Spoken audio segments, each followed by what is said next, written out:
Hey, good morning, choppers. Welcome back. This is the Nathan Ivey Show. Issue 7 is an initiative that will invest $130 million per year to improve Hamilton County's transportation system to fix roads, bridges, the bus system. Issue 7 will create a better, more equitable community by fixing the roads and bridges that we all travel on, connecting nearly 350,000 people with jobs. Connecting nearly 350,000 jobs to 24-hour bus service, creating new crosstown routes, and improving the frequency of the Metro bus. There are 2 community forums that are going to be held on that issue. One will be at the Word of Deliverance on February 25th. That's coming up in just about a week from 6 p.m. to 8 p.m. And the other is at Mount Healthy City Council on March 9th from 6 p.m. to 8 p.m. And the folks behind Issue 7 really want you to come out to these community informationals to get more information about what Issue 7 is all about, what it will do for our community. Good morning, and welcome back to the Nathan Ivey Show.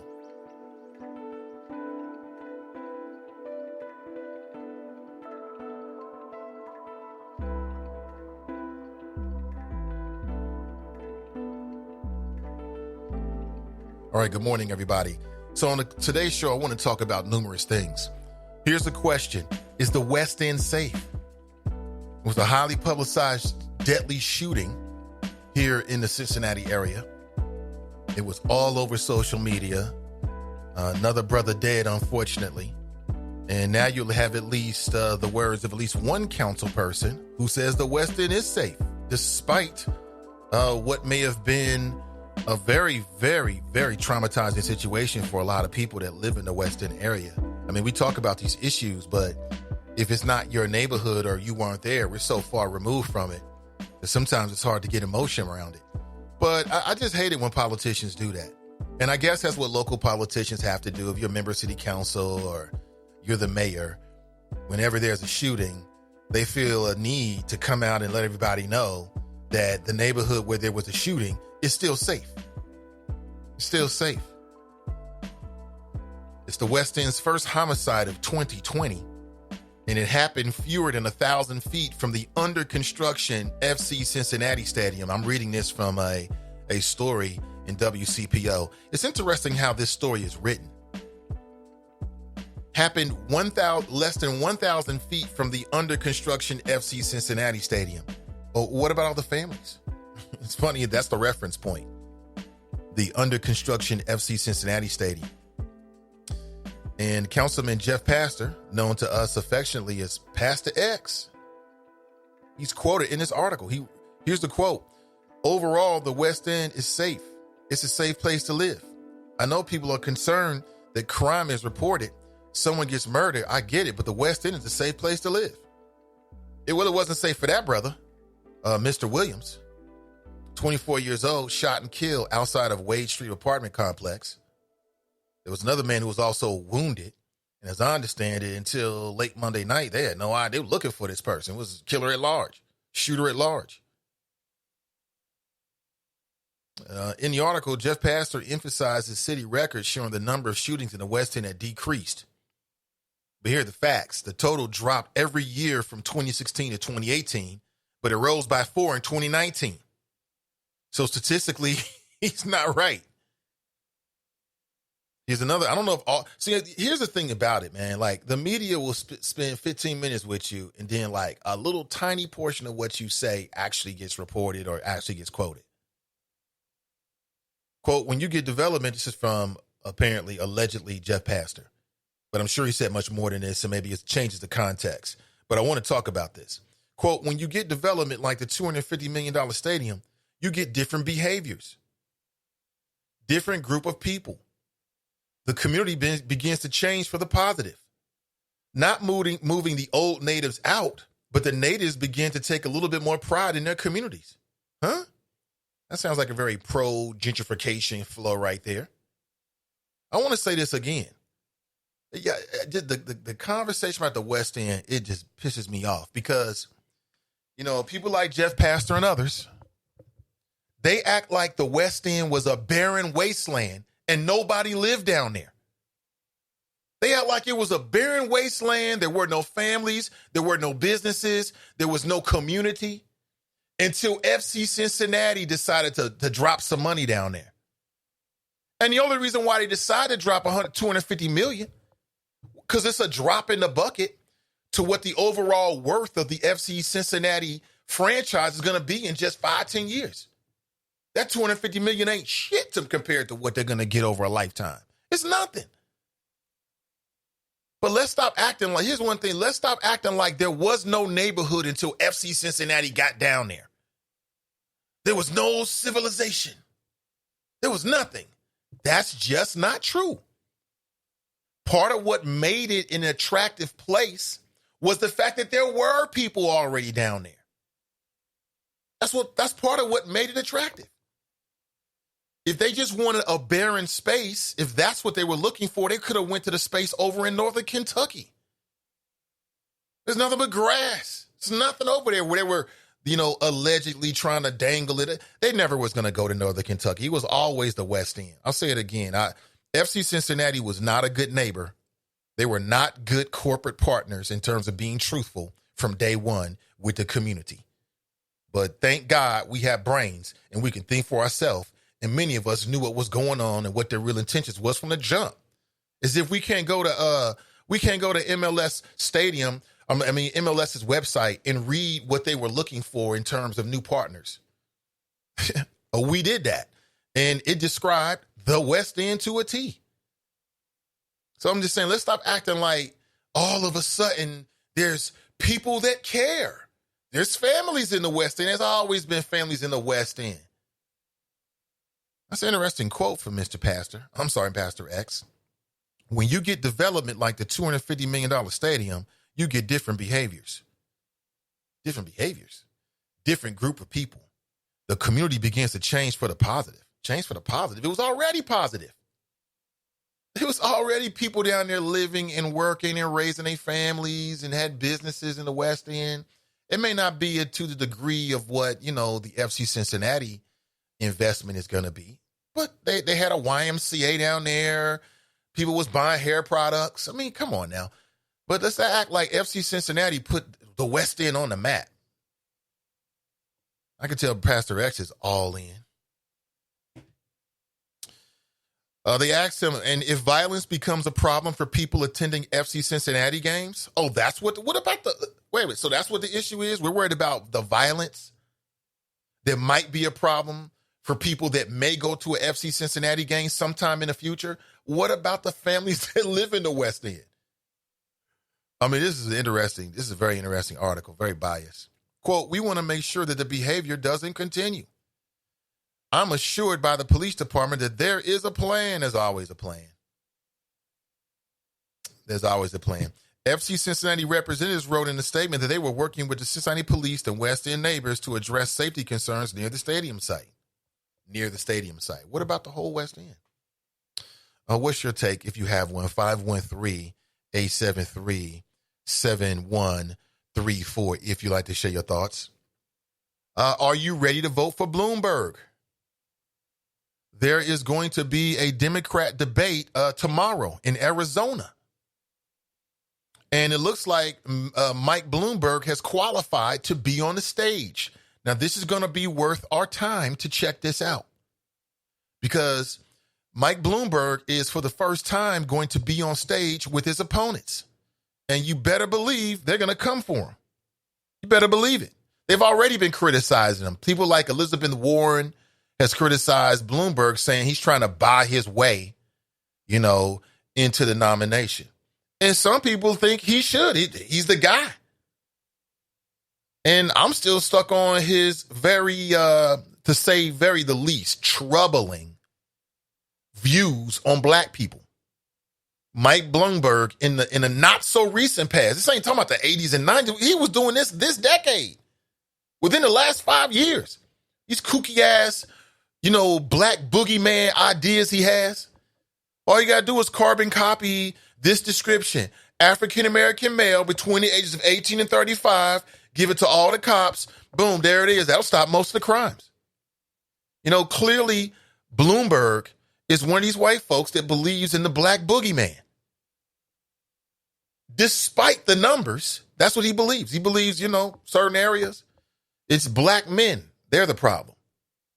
But I guess there's some people out there that feel like they have to get rid of Trump no matter what. So, maybe we should get a Democrat that's a racist, and that'll be better than a Republican that's a racist. That'll be better. Much better. So tomorrow it'll be interesting. You should expect some fireworks. You can expect for him to be in the first time for Bloomberg for the first time. This will be the first time that Bloomberg will be on the Democrat debate stage, and they're going to come for him. And that'll be the first time we'll get a chance to see how he'll handle himself. Can he take the heat? It'll be very, very interesting. That is worth watching. That's going to be worth watching coming up tomorrow. Also, have you seen the video of this young sister from the University of Virginia? Now, apparently, they've got like an African-American Cultural Resource Center. I graduated from the University of Cincinnati, and I was there, when, the Resource Center got its new spot. I used to go to the African-American Cultural Resource Center, and I don't know, I was looking for girls. I was always looking for girls, I'm being honest with you. And all the culture stuff was second. And, it was a good time. It was a good time. I can't remember other than the ladies. I can't remember a whole lot, but it was a lot of conscious black people that was doing different things that I thought was all positive. Shout out to Dr. E. And I'm trying to remember, were there white people at the African American Cultural Resource Center when I was there? There's always one or two, because it's just some white folks that grew up around black folks and they love black folks. They've got no problem with black folks. They love black culture. They love black hair. They love black men, they love black women, and they love black people, and they want to hang out, you know what I'm saying? And it's always cool. If you cool and you down, you ain't on no BS on the low. Black folks are very accepting. Come on in. We're very, very accepting. I wouldn't be surprised because they had an African-American Cultural Resource Choir that would travel and do all kind of things. They might even have some white students that were a part of that. I just don't remember. I wouldn't be surprised. Well, at the University of Virginia, they have such a place, and they just recently established it. And a black female, I'll just say student, she got up and basically made an announcement that she felt uncomfortable that there were too many white people around her, and that space was newly created for POC, people of color. And she just wanted them to be mindful that you're taking a space of a POC, of a person of color.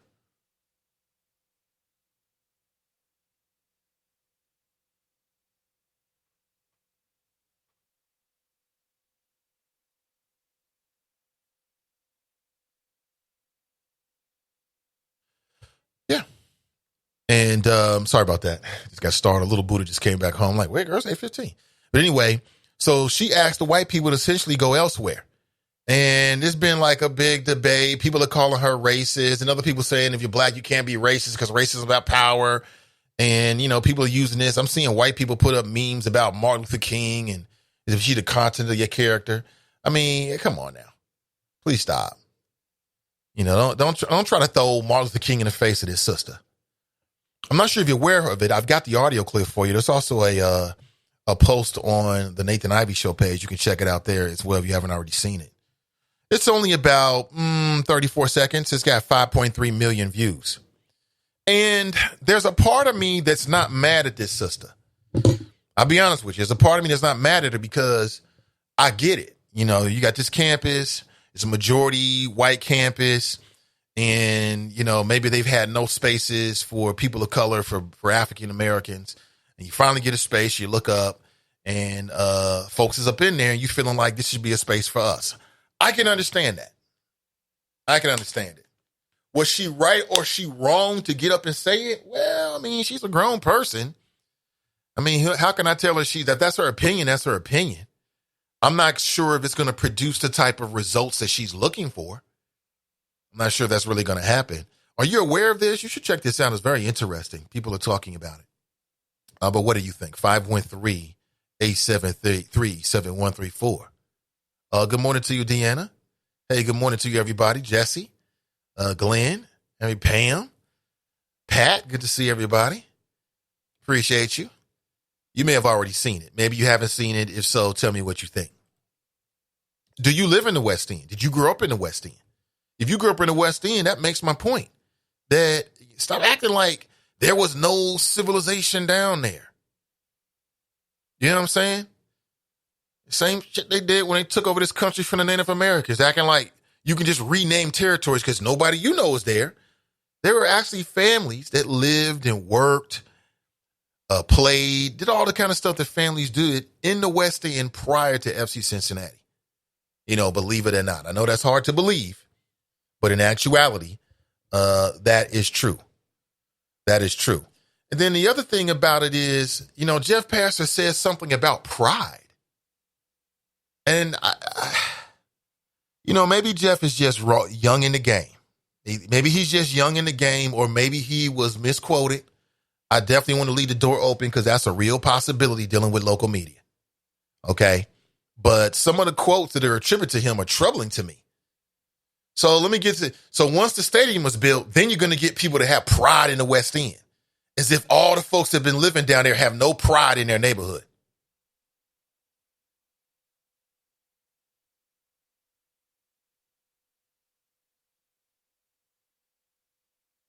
You good? Minimal? Still concerned. Talking a little Buddha. I'm sorry, medium Buddha. What you trying to tell me, Jeff, that you don't think people have pride in the West End just because they didn't have a $250 million stadium down there? I'm calling bull. I say people that lived and worked in the West End did have pride. There was already community investment down there. They got a YMCA down there. It's running programs for the families, after school programs. Come on now. Let's not just overlook the work, the love, the investment that people put in the West End just because FC Cincinnati is about to drop $250 million. And I'll say it again. If it was a barren wasteland and there were no families and no development, it wouldn't have been as prime a location. Man. Jeff's tripping on that one. The P word, pride. If we're going to get some people in here that's got pride. Just because there's a shooting in the hood doesn't mean people don't have pride. There was a shooting downtown on 2nd Street, right next to Paul Brown Stadium. Does that mean that people don't have pride? You know, it's just careful how we talk about, majority neighborhoods, black majority neighborhoods in the city of Cincinnati when there's a shooting. It's all about this council person wants to talk. There's no pride. Man, shootings happen all over the damn city. I'll say it again. They spent between it $1 billion plus between those two stadiums downtown. And there was a shooting on 2nd Street. There's been shootings. Hell, somebody got dragged right down there across the street from the cigar patio. You know what I'm talking about? Right there with the Righteous Run. Nobody said anything about pride. So just because you're building a stadium doesn't mean you're going to have more people to come in with pride. You have some folks to come in and get entertained and leave. That's what they're going to do. They're going to come in, leave a mess, leave the garbage and the trash, and leave. And that's it. That's just my take on it. What about you? 513-873-7134. And again, you never know. You never know with the local media. You never know how they're going to spin things. They could have completely spent Mr. Pastor's words around. That is completely possible. Or this could be exactly what he said. Yeah, this could be exactly what he said. Number one, everything's safe over here. Yeah, we got a murder in broad daylight, but it's no big deal. Everything is safe over here. Number one, stop telling us that. You know what I'm saying? It wasn't safe for that 24-year-old and shot and killed. Wasn't safe for him. Wasn't safe for the person who was wounded on the scene. And this council person wants to come down and tell us everything's okay. Everything's okay. Everything's not okay, B. Everything's not okay, clearly. So clearly. Maybe I read this wrong. I want some damn pride. When you get development like, this is a quote, when you get development like the $250 million stadium, you get different behaviors. You get different behaviors. How does that work exactly? Different group of people. He's talking about gentrification. The community begins to change for the positive. He's talking about gentrification. not moving the old narratives out, the old natives out. And that's exactly what they're doing. They've been displacing a lot of people in the West End. But the natives begin to take a little bit more pride in their community. So the new people that come in with all the ritzy, high-priced, real estate, they're going to bring more pride to their community than the people that's been living down there, going to church, raising families for years and years and years. The people that claim the West End as home and have claimed it as home for years, they've got less pride than the white folks with money that's about to come in, have already come into the West End. This is what Just Pastor thinks? Oh, my God. Not a good look, B. Not a good look, Mr. Pastor. Not a good look, but maybe he's right. Maybe he's right. I'm less concerned about the violence for the people attending FC Cincinnati games, and I'm concerned about the people that live there right now and what they're dealing with. That's what I care about. But what about you? 513-873-7134. So numerous things to talk about, big main topics, and, of course, a smattering of current events mixed in with my own particular unique flow and style and flourish between now and 10 a.m. Now, let me give you a heads up. I'm having some issues with my phone lines. I'll tell you that right now. So I may not be able to integrate your flows into the show as I would like to. I had a guest scheduled that I have to reschedule. I'll take care of this. It's a minor issue, but I want to give you a heads up. I don't want to blather on all morning. I'd much rather talk to you, but it is what it is, my friends, at this particular point. But thank you for being here. How was the last 24 hours? Everybody doing good? We all here? Nobody had a heart attack? We all here? Yes, I have heart attack jokes. It's all about it. It's my way of getting over it. So you won't hear me give the phone number out. And if I do, it is just a reflex, but I'll try to be good. I saw the funniest meme that I've seen in a long time. I saw it, shout out to Glenn, aka the Mason Mauler. I saw it on his page. And it was a caricatures, cartoon type. And it was like 6 or 8, members of the KKK, all with hoods on, right? White faces, pink skin, white folks you could see underneath the hood, I think. If not, it's implied. And one of them has the the Presidential Medal of Freedom, right? And the caption read something like, "Which one of these is Rush Limbaugh? Can you point out Rush Limbaugh?" It was hilarious. Absolutely hilarious. I was this close to making it to artwork for today's show. I might go back and do it. That was hilarious. That was hilarious. Now, if you don't like Mike Bloomberg, get over yourself. What's wrong with you? Stop worrying about what he said and what he did with stop and frisk. He's apologized. Stop bringing up old Ish. Okay, and just get ready to vote for him. And you're going to get your chance tomorrow to see him in action because he'll be on the debate stage. He made the cut. I mean, what does that say about the Democrat process? That Mike Bloomberg can come in late. Well, I mean, do we all agree that money in politics is bad for the people or not? Because I think that the huge sums of money in politics is overall bad for the people because you can't compete unless you union up, unless you link up. So Mike Bloomberg comes in dark horse super late, but he's got billions upon billions of dollars. So with his money and spending $300 million plus, he's able to thrust himself via ads because he's everywhere. Man, I even saw an ad for him in a Cincinnati Herald. You may hear Mike Bloomberg ads on this show. I'm about that life. He's everywhere because he's got the money to put himself everywhere. Meanwhile, there are no candidates of color to represent any of the diversity of the so-called diversity of the Democrat process. I mean, if that doesn't further underscore that whatever the calculations or the process is for the Democrats, that it's flawed, I don't know what does. These same Democrats will criticize Citizens United. Sorry about that. These same Democrats will criticize Citizens United. Yeah, I'm just not going to be able to take any phone calls today. Sorry, but I think that was dropped.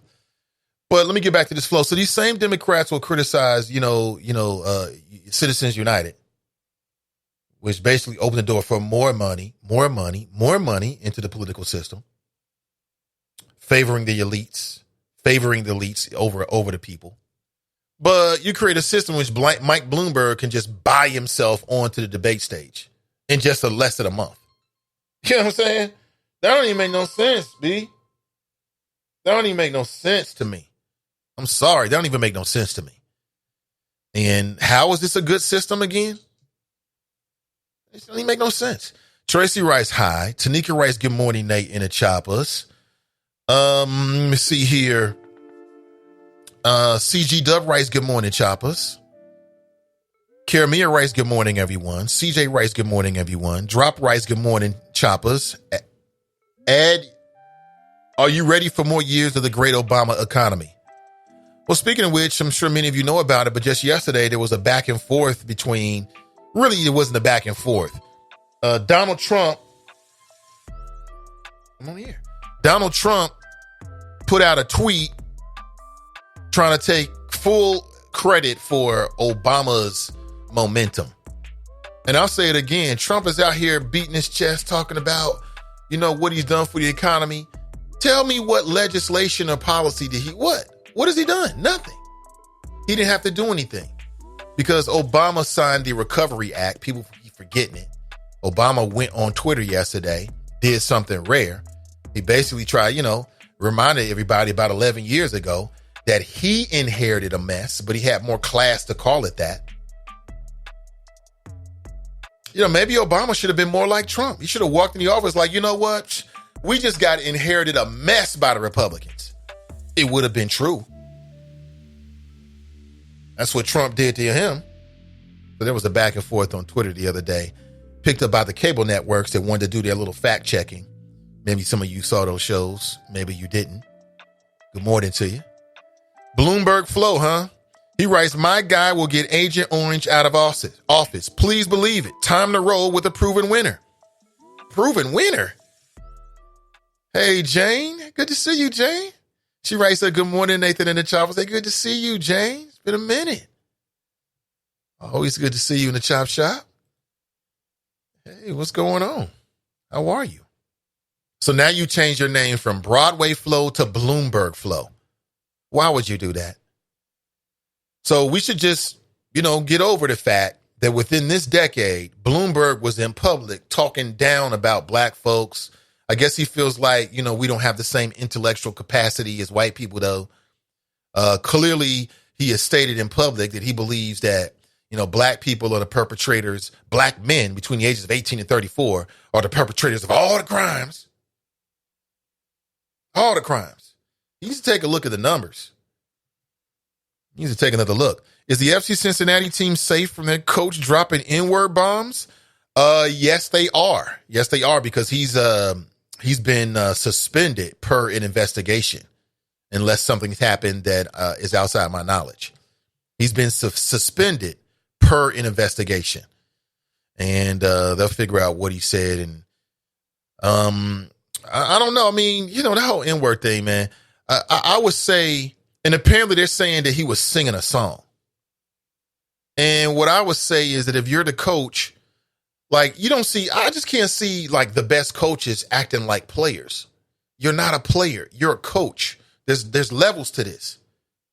And if you walk into the locker room and they singing, whatever, and it's got the N-word in it, you can't sing along, period. That's called leadership, maturity. You can't sing along. I know you love Drake too. And when you're alone and nobody's around, you can sing whatever the hell you want to sing because nobody can hear you. But in public, you are non-white. Even if he was black, come on, man. It's just some things. Leave the street language at the street. You know what I'm saying? That's all I'm saying. You're in a leadership position. Be in that position. So if they fire the guy because of it, cool. I ain't got no problem with it. I ain't got no problem with it whatsoever. The West End is safe. I'm not saying that the West End is not safe. I'm not telling you that I believe that the West End is not safe. What I'm saying is that I just hate it when politicians want to run right after the scene of a murder and claim that everything's okay. Because clearly everything is not okay. Because the brother just got killed and somebody else just got shot. So clearly something's going on. But again, the other thing about that is that crime can happen anywhere. Crime happens all over the city. There's shootings in downtown. As I said, there was a shooting outside a nightclub. What's that nightclub on the corner here where everybody goes to on Saturday night? I forget the name of it.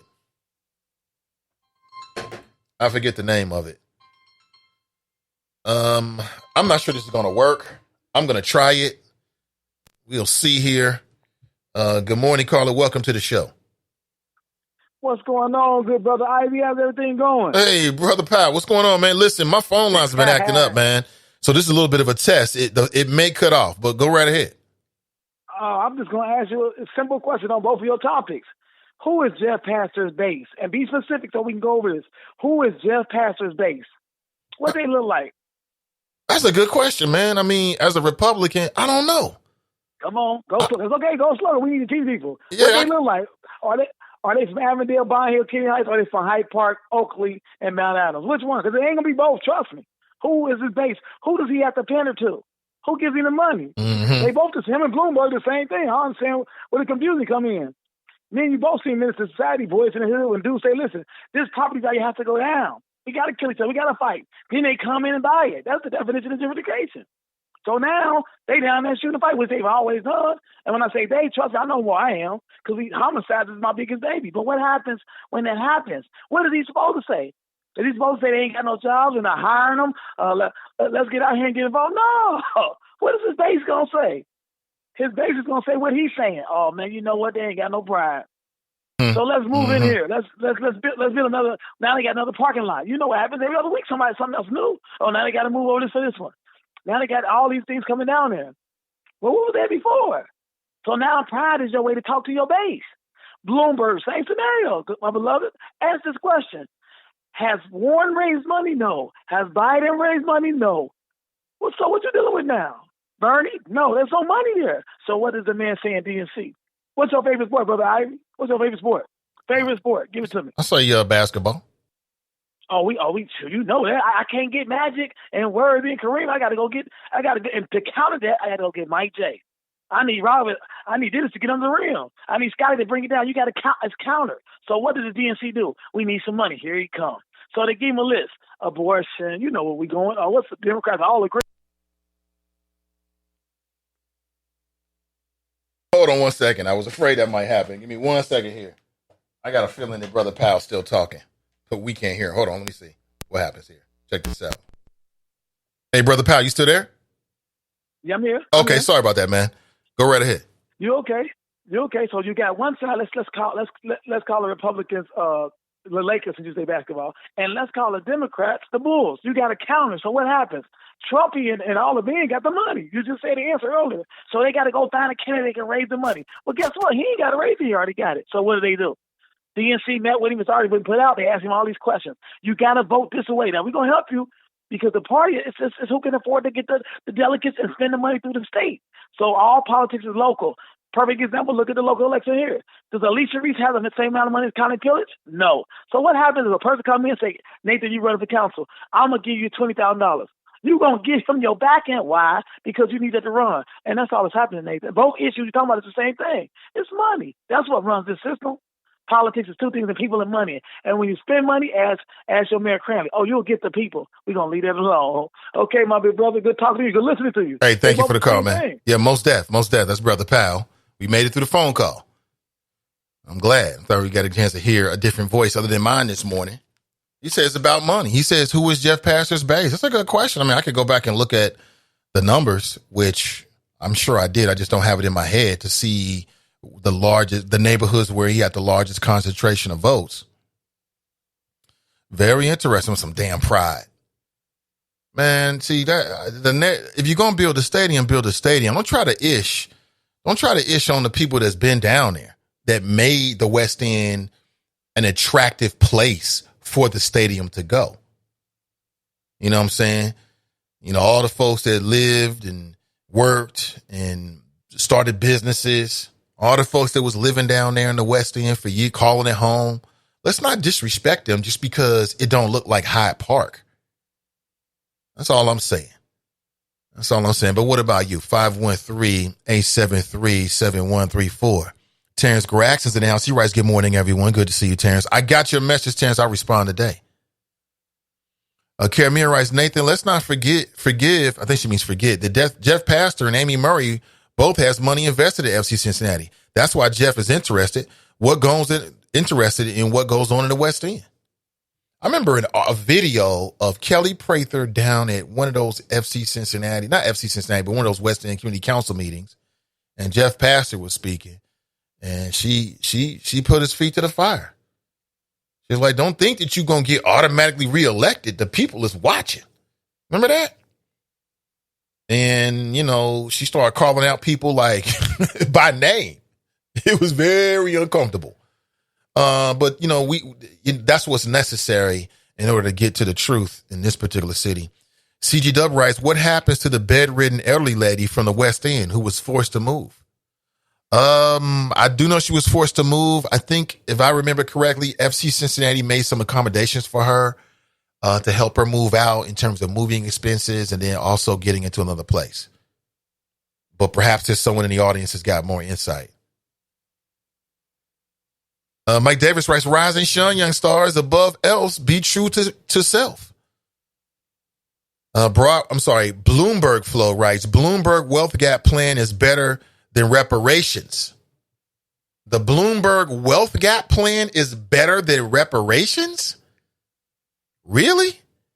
Hold on, let me look this up. Bloomberg wealth gap plan. You know me. Thank you, Google. Bloomberg will take bold action to shrink race wealth gap. I like the way that sounds. The racial wealth gap tears at the fabric of our society. Blah, blah, blah, blah, blah, blah, blah, blah, blah. Let me get to the point. Okay, this article is going through the disparities, but I'm trying to get to the plan. Okay, Bloomberg has also proposed steps to create 1 million new African-American homeowners and start 100,000 new Black-owned businesses. In addition, Bloomberg will reinvigorate and reorient the Justice Department's Civil Rights Division. Oh, dear, what? Requiring companies to report on hiring, pay, and procurement data and collecting lending data. Okay. Let's see here. During Bloomberg's time as New York City mayor, graduation rates for African-American students rose and the black-white achievement gap shrunk. Okay, but how much? How much? Okay, I'm not sure if you got it, but I want to see more about this in detail. I mean, I would love to see some bullet points as to what his plan is. Bloomberg wealth gap plan. Let me see here. See, he's going to narrow the wealth gap. Okay, I'm down with that. That sounds great. Sounds good. Casper Holstein. Good morning, Choppers. A friend once told me that I wasn't too old to attend law school. I told her that the alt middle is here for the children. Also, I prefer to make my money honestly nowadays. Suffering fools is not a crime, but it should be. You are immersed. Is that right? A friend told you that? Tony writes, Miss Tiffany's in the house. She writes, good morning. Ray is in the house. She writes, grand risings all. Tony writes, good morning. I finally got a chance to go back and listen to last week's 5-hour broadcast. Man, that show was fire. It reached almost Carlos and Danielle's show levels. Oh, really? Carlos and Danielle was another level. That was another level. Hope they're doing well. Brian writes, morning. Ray writes, drop. She's supposedly highly favored for Bloomberg after the Hillary leak. Miss D writes, greetings. Stacey Abrams is highly favored by many in the Democratic field. She has it. Hashtag strong sister. Yes, she might be a VP candidate. We'll see. See, the coach of FC Cincinnati said, "Naker, please," to the West End. Is that right? Kush writes, good morning, Nate and the Choppers. Is that what he says? Mason Mahler writes, sounds like Pastor X is doing I dance for Alex trying to fool ya. Is that who he's dancing for? Kermir writes, Nate, you remember Jeff Pastor and Amy Murray both has money invested in FC Cincinnati, do they? I don't remember that. Let me look that up.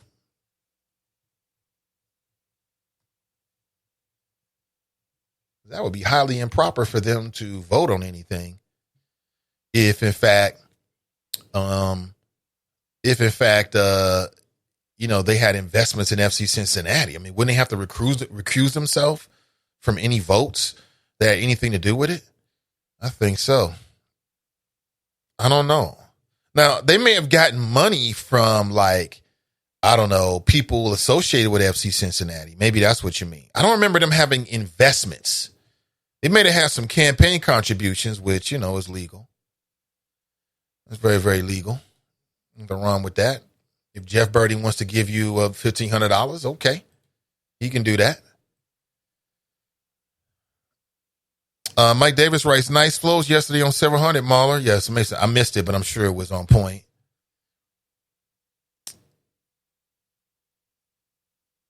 The Minister of Info's in the house. What's up, man? Good to see you. It's been a minute, brother. How you doing? Kelly's in the house. She writes, good morning. Let me see. Sharp's in the house writes, good morning, ain't it, choppers? Bloomberg got some splaining to do. Cam writes, told everyone from the beginning, watch for Bloomberg, and that he was a sleeping giant. Bloomberg Urban Report, breaking news. Clue Magic writes, good morning, ain't it, choppers? Casper writes, after all the rancor of displacing West End residents, the FC Cincinnati coach utters a racial slur that someone from the team had to pull him to the side and tell him that such language isn't acceptable in America. The layers of this onion. Is that right? Jesse Kirk writes, he resigned this morning. Okay. He's up out of there, huh? Well, just imagine, here you are, here it is. FC Cincinnati head coach Ron Jans. Wasn't he new? He never even got a chance to coach the team one time.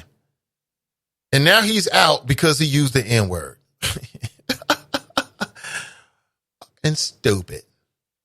Stupid. You just lost your job because you wanted to you want to sing along, or maybe you wanted to say the N-word to your players. I think it's Darwinian, you know what I'm saying? It's Darwinian. He did it to himself. He opened the door for somebody else to come in and be the coach that won't use the N-word. If only, Cincinnati police officers that use the N-word had as much humility to step away after they use the N-word. Because you can be a Cincinnati police officer, use the N-word, white or black, and get your job back. Yeah, either way, you can get your JOB right back.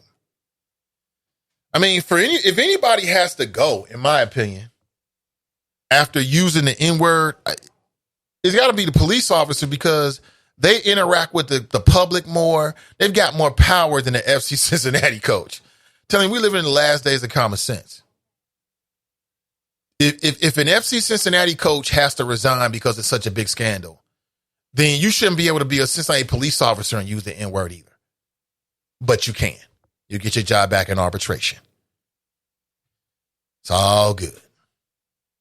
And then your lawyers can argue, hey, the black community uses the N-word all the time. So why can't we? You might have a pet name for your husband, right? Hey, fellas, you might have a pet name for your wife. Does that mean that any man can use that pet name that you have for your wife? No. Same thing. Same thing. It's crazy. And what those officers said, I think one of the black officers said, you nigwas over here always on something. That is completely different than a white officer responding, the nigger hit me. I think it's what the white officer said, right? I think Iris has all the details, but I believe I'm rough with it, but that's essentially what happened. The black officer was talking to some black folk and was like, y'all nigwas need to twit. Y'all need to quit tripping or something like that. The white officer was having like a little physical thing with a black female. I think she struck him, and he said, the nigger hit me. How are those the two same things? They are worlds apart. I blame all these black people acting like Nigga or Nigger. It's the same. It's not the same. It never will be the same. It was never meant to be the same. You might not like it, but it's not the same. Get the jobs back. It's all good. I would argue that if a black officer uses it, I would say it's wrong because you on the clock.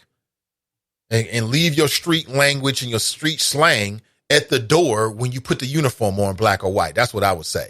But I would also say that a black officer using it in context, talking to black people, is different than a white officer using it against a black person because, he just gets beside himself. You know what I'm saying? That means that white officer be thinking that all the time. That's what it means, but it is what it is. So here we are living in Cincinnati. You can be a police officer and use the N-word and keep your job, but you just can't be an FC Cincinnati coach because that's important.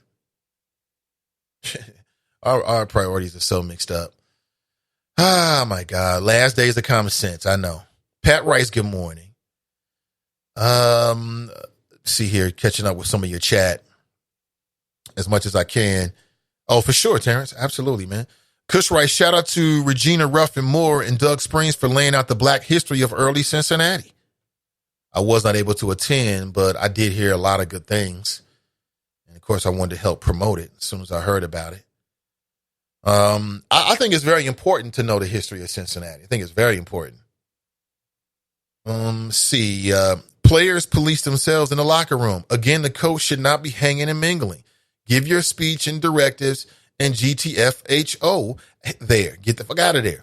Those are adults, not sixth graders. It's not gym class. I agree 100%. If I'm the coach, I'm not hanging out with the players. That's not my job. I'm not a player. I'm the coach. I'm not singing and listening to the same music y'all do. We're not doing it. There's got to be layers and separation to it to maintain and preserve the dignity of what you got to do. Preserve your own respect. You out here acting like a player. The players ain't gonna respect you. That's my take anyway. Tracy writes, I thought Stacey said she wasn't interested in second place. That was Kamala Harris. They asked Kamala Harris back when she had a real shot, right? Before we started digging into her prosecutorial past and as it relates to black folks. And she said in a media opportunity that she wasn't, that basically he could be her VP, but she wasn't interested in it. I think that was Kamala. I'm not sure. Somebody back me up or just confirm or disabuse, whatever you got to do. Brian writes, Bloomberg had a black news division when it wasn't popular. Yeah, and I play the Bloomberg report on a regular. That's great, but he's also doing that because there's money in it. There's money in creating black news. I mean, you might even add, he got a black news division before the new black news channel, which I've been hearing has been having some problems with Comcast. Apparently, if a lot of their viewers are going to be based down in Florida. They're not nationwide yet. But even the viewers in Florida have been having issues with the channel. Either they can't connect or it quickly disconnects once they get connected. And they're trying to fix this. But, not in any way to criticize. I'm not here to criticize their endeavor. I hope they're successful. But if you think about it, I think it's fair to just analyze this because I hope they're successful. I hope the Black News Channel I hope it takes off. But we live in a time when more and more people are cutting the cord from cable. There's less people with cable subscriptions now than 5, 10, 15 years ago. Cable is not necessarily a thing of the past, but it's competing with what? The internet, right? The digital world. And some people I was watching, I think it was the Roland Martin show. He had a couple of experts that were on making very similar points to what I'm making now. And that is that, did they start the Black News Channel like a decade too late? Because like I said, now everything's streaming. It's all about Netflix and Hulu. It's all about getting on your phone and streaming to your device. It's all about YouTube and the internet. And the Black News Channel is a cable news thing. That's their primary thing. You listen to it. You watch it and view it on cable. And so now they got this big issue with Comcast, which, Byron Allen has a problem with Comcast. Sean P. Diddy Combs has a problem with Comcast. You've heard these different, Black-centered networks that are criticizing and complaining about their relationship with Comcast Media. So now that's the platform that the Black News Channel wants to go on. I don't know. Maybe it would have been smarter to go the TYT route. The Young Turks, you might have hip to that. I don't know. I'm spitballing here. Could be. Bloomberg Flow writes, he spent $200 million to flip the house. Was that bad? No, that wasn't bad. But how do we reconcile this?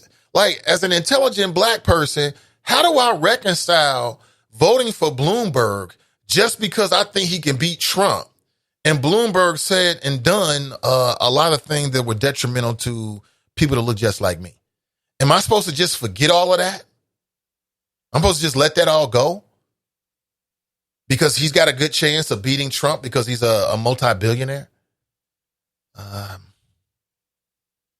What if Bloomberg chooses a Black VP?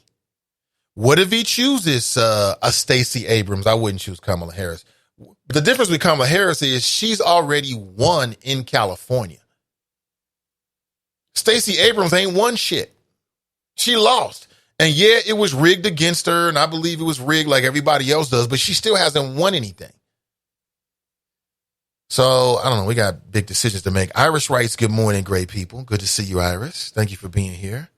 Cassandra writes, hey, Choppers. Good to see you, Cassandra. That's interesting. Very interesting that, we got folks. And again, I ain't trying to get on your back. I just want to have a conversation. Brian writes, not feeling how Bloomberg is trying to buy his way into the presidency. Well, I mean, I feel you, B. People say that, but don't all of these people, the reason why all of these people are on the stage will be on stage tomorrow. So tomorrow you're going to have Mike Bloomberg on the stage at the Arizona debates. And I think you should check it out. I think it's going to be worth your time. I think a lot of his skeletons are going to get thrown out. I know if I was on the stage, I'm going straight for the jugular. I'm going to talk about all this stuff you said about Black folks. You need to explain yourself. And you can imagine that all the candidates are going to do it. But the one thing about these candidates is that they have all displayed an ability to fundraise, to make millions and millions and millions of dollars, and to get tens of thousands of individual donations, because that's one of the calculations that's put in place. It's not necessarily, as I understand it, a certain amount of money.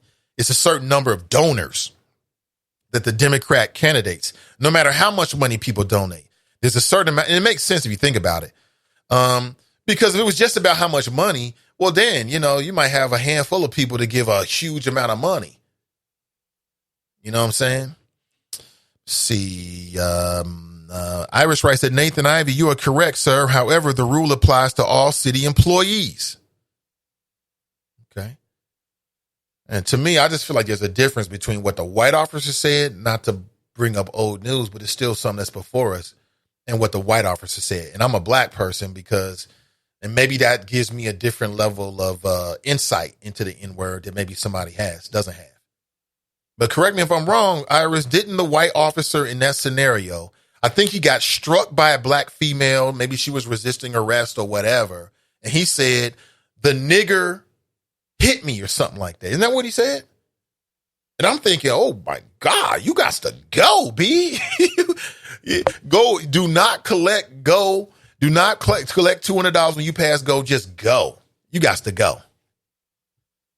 But he stayed. Miss Tiffany writes, don't they complain when the coaches can't relate to the players?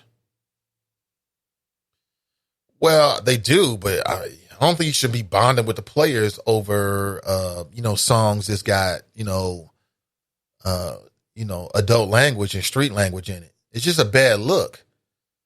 When I think of bonding with the players, I think of a coach who was a former player, so he can relate to what they're going through, although he might be decades removed from being on the playing field. Clue Magic writes, exactly, the coach shouldn't fraternize with the players. The players can't be cool with the coach, just like in a business management. No, you can't be cool with the coach. I mean, you can be cool with the coach, but it can't be like, y'all peers. You're not peers. He's the coach. He might have to make decisions that the players don't like. Republicans don't have any black people, LMBAO, and conservatives on a daily basis. Cam writes, I tried to connect to the channel here in South Florida using Roku Internet TV with Fubo as my TV service provider, and it's not available. Yeah, see, that's going to be a big issue that they're going to have. Again, if it were me, I would have done something differently, but I guess you take the opportunities where you come. And to me, I think the idea of the Black News Channel being on cable is about 25 years too late, quite honestly, because people are abandoning cable. How many people have already cut the cord? I cut the cord over a year ago, man, and ain't never looked back. I'm saving myself about at least $60, $70 per month on my bill, $80 per month on my bill by not having cable, which I wasn't watching anyway. And, listen, I watched the All-Star game on Fire Stick. Sure, there were some hiccups in the connection, but I watched the game. I could have watched the entire thing. I got a little bored with it. Then the fourth quarter happened. They start showing out. Damn. Did people see that Donald Trump has added Nigeria to the banned countries list? Yeah.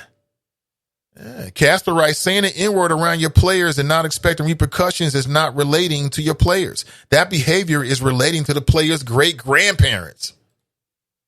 Yeah, that's not relating with the players. Relating with the players is you are a former player and you can identify, just the rigors of being a player, the time concerns, everything that goes with it. Not using the N-word, We're not going to bond over allowing you to use the N-word. Nah, I ain't with that one. I can't get down with it. So this morning, we started the show talking about the West End. Are there any listeners that live in the West End? Are you in the West End right now? Did you grow up in the West End? Well, the West End had its first homicide of 2020. And it happened, as I'm reading from this particular article on WCPO, less than 1,000 feet from the construction of the FC Cincinnati Stadium, which seems to be the person who wrote this article. His name is Jake Ryle, R-Y-L-E. Jake is preoccupied for what this means with the FC Cincinnati Stadium. Jake doesn't seem to give a damn about the people that live in the West End. And then there's the comments of your city council representative, Jeff Pastor, a.k.a. Pastor X. I'll never forget when he went out to New Prospect Baptist Church. This was a short time after he did his interview, that now infamous interview here on the show. And people said that I was a got you talk show host and all this kind of shit. I mean, it's 2019 or whatever the year it was. And I'll never forget it. Jeff Pastor, I'm Pastor X. And it was the hilarious thing, man. I was like, oh, man. He likes the choppers. Was that Omar that gave him his name again, Pastor X? He embraced it. When you get developed, here's a quote from Pastor X. When you get development like the $250 million stadium, you get different behaviors. Do you? Different group of people. The community begins to change for the positive. Also, gentrification is positive now. Not moving the old natives out, which is in fact that's happened because people have been displaced. But the natives begin to take a little bit more pride in their communities. Is that what happens? So there's no pride, or there's very little pride in the mind of Jeff Pastor, of the people that have been living in the West End for some time. But then once the stadium opens and you've got more white people that are coming down there, and you've got some of the residents who've been displaced out, priced out, then you're going to get good people that take pride in neighborhoods. They're going to shovel their snow and cut their lawn and not shoot guns at people, right? And again, there have been shootings, and I believe one person was killed just a couple of blocks from the Paul Brown Stadium. I don't really think it matters. I think it's on the individual. And those individuals aren't always reflective of the particular neighborhood. Everybody in the West End ain't toting a gun trying to kill somebody. But again, details are still coming out. We don't really know what went down. We've yet to see. We'll find out. Clue Magic writes, TYT, I'm familiar. Yeah, the Young Turks, basically it's a news network, but they used YouTube as their major platform, which was smart. It was very smart. And so what we'll get a chance to do is to sit back and see, what the Black News Channel is going to do. I hope they're successful. Tony writes, hey, thanks for posting that info about Amy Klobuchar. And as a prosecutor, and now she railroaded the brother accused of a crime he didn't commit and tried to further her career as a tough as nails prosecutor. She's done. Knowledge is power. Yeah, that was powerful. I don't always do that, but I want to play the entire interview because I know we're going to get our chance in March to vote in the Democrat primary. And if not 99% of people in this listen to the show are going to vote. Okay, 99% of the people that listen to the show are going to vote. So I want to make sure we have as much information about these individuals. And I've never liked Amy Klobuchar. It has nothing to do with her skin color. It's just her. She doesn't connect with me. I don't like her voice. And I just don't trust her. I'll be honest with you. After viewing and seeing that a couple times, the video, the interview from Democracy Now! When they talk with the sister who is with the Minneapolis NAACP, I thought she was so articulate, so smart, so spot on, just so intelligent with her flow. And I thought she did a great job of completely laying out, the case and giving us some details that we did not know. That, this young man's mother died in a car crash the day after he was arrested.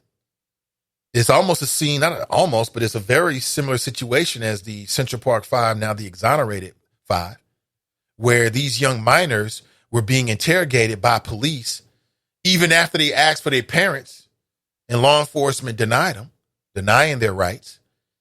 And this brother's been down for 18 years. They've been offered plea deals. He says he's not going to do it for himself and for the dearly departed young 11-year-old that was killed.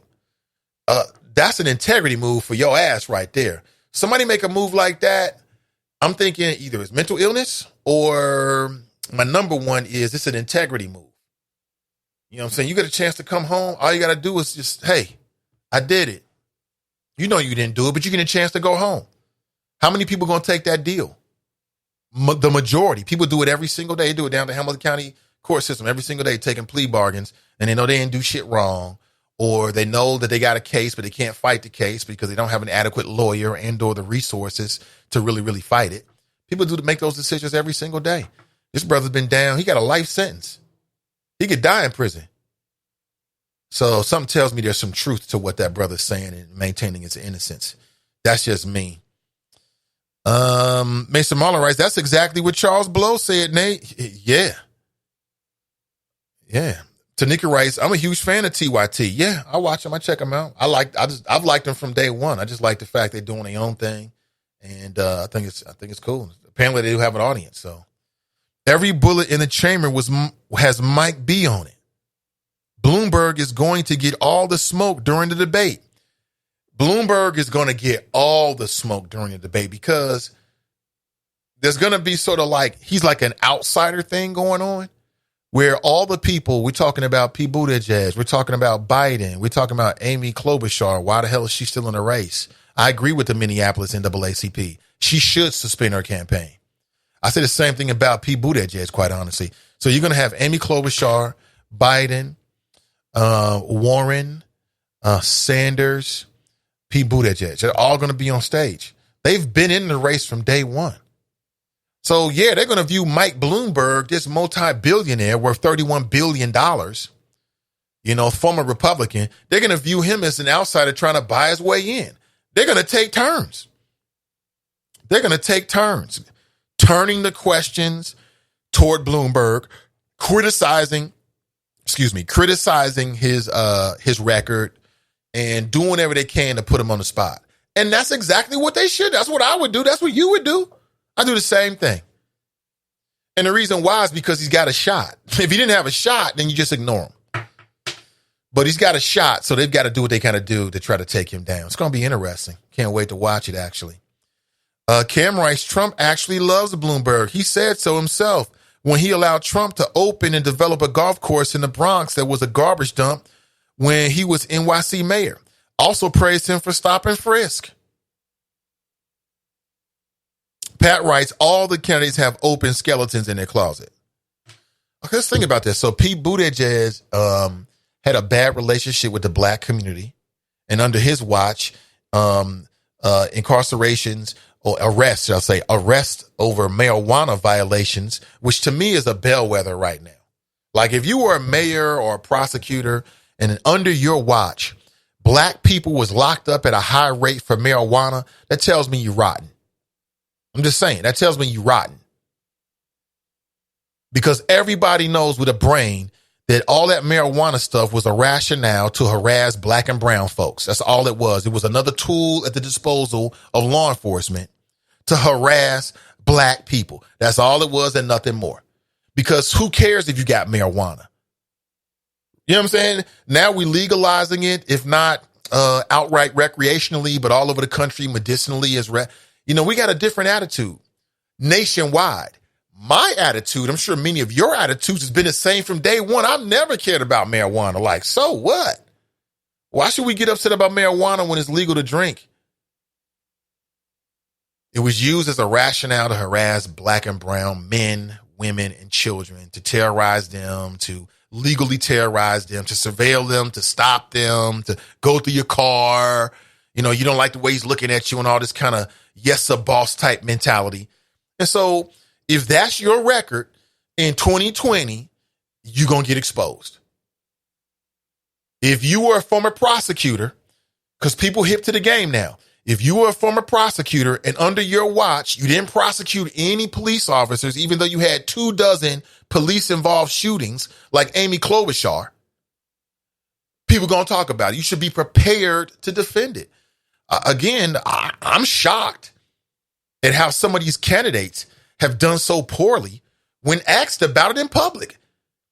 This is what you practice for. Don't you practice with your team? Go over questions, situationally. That's what you should be doing. And you shouldn't be going over the stuff you're strong at. You should be going over the stuff that you're weak at. So you don't look like Amy Klobuchar did when Sonny Hostins started asking her questions that she should have been prepared for. Looking like Pete Buttigieg, who tried to lie during the debate, and then he got caught by the sister. She said, no, we got the facts here. Then he wants to say, well, we as a community decided our standards. You're the mayor. You're the mayor. Let me think about Elizabeth Warren. So Elizabeth Warren, what's the thing about her? She said she was Native American, but she wasn't. And then maybe years and years ago, she was a Republican before she got into politics or when she first started, something like that. I think that's her baggage. What's the baggage of Bernie Sanders? I haven't heard. Other than the fact that he is clueless when it comes to, things like reparations, which is bad enough.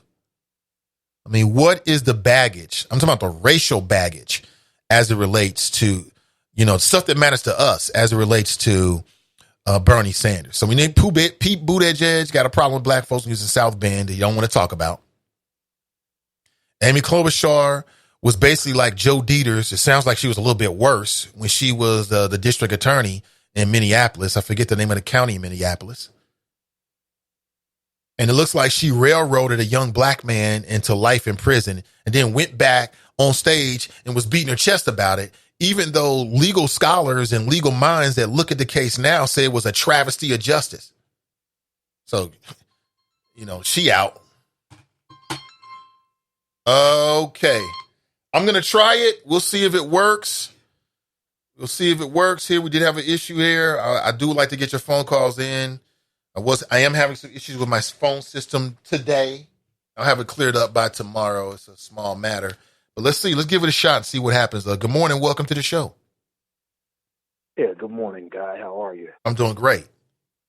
Yes, welcome. If you get caught off fame, like I said, I'm having some issues, and I'll just catch up with you tomorrow. All right, no problem. The N-word. I don't care, black cop, white cop, accountant, warehouse worker. The N-word should not be used in a professional setting. That's it. So while we're over here, I seen Drop posting something about a black coach that got fired, yeah, exactly. You damn sure shouldn't be using it around kids. And I think I know what coach he's talking about. I vaguely remember that story, but yeah, and so the FCC coach, that's not how you relate to your players going in the locker room. And I mean, yeah, sometimes coach go in the locker room and do stuff to show that they're human, but somebody had to pull this guy to the side and say, hey man, we can't talk like that in America. You know what I'm saying? So that lets you know he was way out of line, that somebody had to pull him to the side and tell him, like, that's unacceptable around here. So I don't want to hear that, any of that mess that these people are saying. And also, as far as Stacey Abrams, I mean, like I said, she's the Lizzo of politics. The mammy-looking individual that you put out there, the Oprah early in her career. She, there would never be a white female politician built and looking like her that would rise in politics like that. When you say looking like her, can you expound upon that? What do you mean? Ain't Stacey Abrams big and heavy? Or am I thinking of somebody else? I mean, when you say big and heavy, either she's big and heavy or not, Nathan. What is it? Look at you trying to nail me down. When you say big and heavy, man, no, it's all.